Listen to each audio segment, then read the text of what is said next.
আর কিছুদিন পরে আইপিএলের নিলাম, সেখানে কোন প্লেয়ার সবচেয়ে বেশি দামে বিক্রি হবে সেটা এখন দেখার বিষয়। কে হতে পারে? জস বাটলার, নাকি ফিল সল্ট, নাকি আর্শদীপ সিং, নাকি আগের বছরের এবারও পুনরায় মিচেল স্টার্ক, নাকি রাহুল, নাকি ঋষভ পান্থ, নাকি ইউজি চাহাল, সেটা এখন দেখার বিষয়। এমন কতগুলো দল রয়েছে যারা এখনও ক্যাপ্টেন খুঁজে পায়নি, তারা চাইবে নিলাম থেকে তাদের ক্যাপ্টেনকে বেছে নিতে। যেমন ক্যাপ্টেনের ভূমিকায় অনেক প্লেয়ার রয়েছে, যেমন রাহুল, ঋষভ পান্থ, জস বাটলার রয়েছে। তারপর কলকাতাকে যে ক্যাপ্টেন ম্যাচ জেতালো তাকে কলকাতা এবার ছেড়ে দিল, সেও এবার নিলামে গিয়ে কোন দলে গিয়ে যুক্ত হবে সেটা এখন দেখার বিষয়। সবচেয়ে বেশি টাকা যে দলের রয়েছে সেটা হচ্ছে পাঞ্জাব। পাঞ্জাবের এবার নতুন হেড কোচ রিকি পন্টিং, যে আগেরবার দিল্লির হেড কোচ ছিল।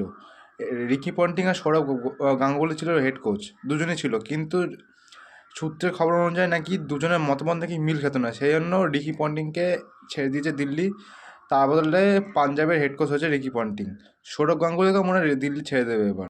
যেমন লখনৌর থেকে রাহুল সরে গেছে, আপনার যদি মনে হয় লখনৌ থেকে রাহুল সরে গেছে টাকার জন্য, একদমই না।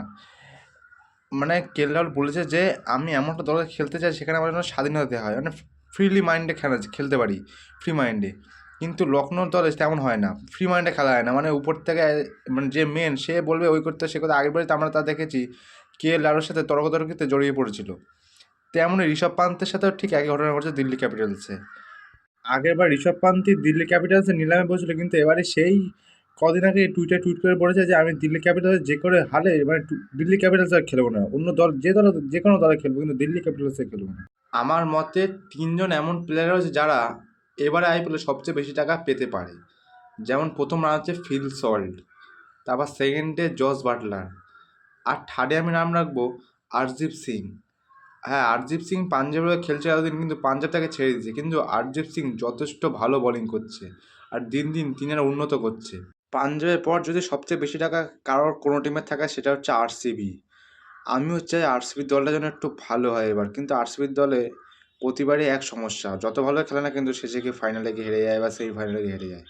দেখা যাক 24-25 তারিখে নিলাম কোন প্লেয়ার কোন দলে যায়, এবার পুরো টিমটা ওলটপালট হয়ে যাবে।